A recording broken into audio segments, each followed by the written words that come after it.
اس حسد کا کامل اظہار نبی علیہ الصلوۃ والسلام کے دور مبارک میں ہوا، اور وہ حسد کن کو ہوا؟ وہ یہود کو ہوا۔ کیوں؟ کہ اللہ تعالیٰ نے بنی اسرائیل میں 10,000 انبیاء کرام کو بھیجا، اتنے انبیاء کرام،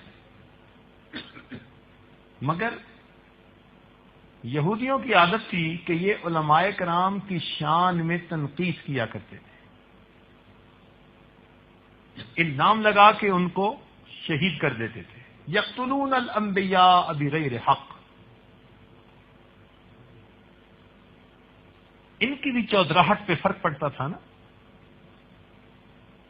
جو ان کی منمانی کی باتیں ہوتی تھیں، انبیاء کرام حق کی بات کر دیتے تھے۔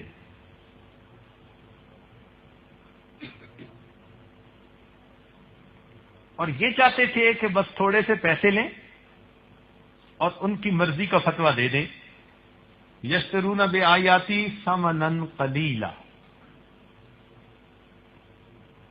اور مال پیسہ ہم کھائیں۔ پروردگار عالم نے ڈھول کا پول کھول دیا، فرمایا ان کثیرا من الاحبار والرہبان، کہ اکثر پیر اور مولوی لیأکلون اموال الناس بالباطل، یہ انسانوں کا مال غلط طریقے سے کھاتے ہیں۔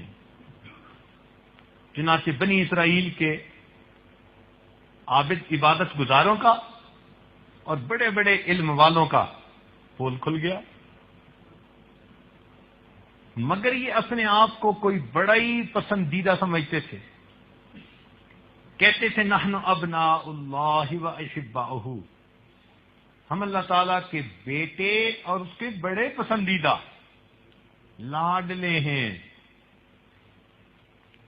ہمارے اندر اتنے انبیاء آئے اور اللہ تعالیٰ نے واقعی ان پر اپنا فضل بھی بڑا کیا۔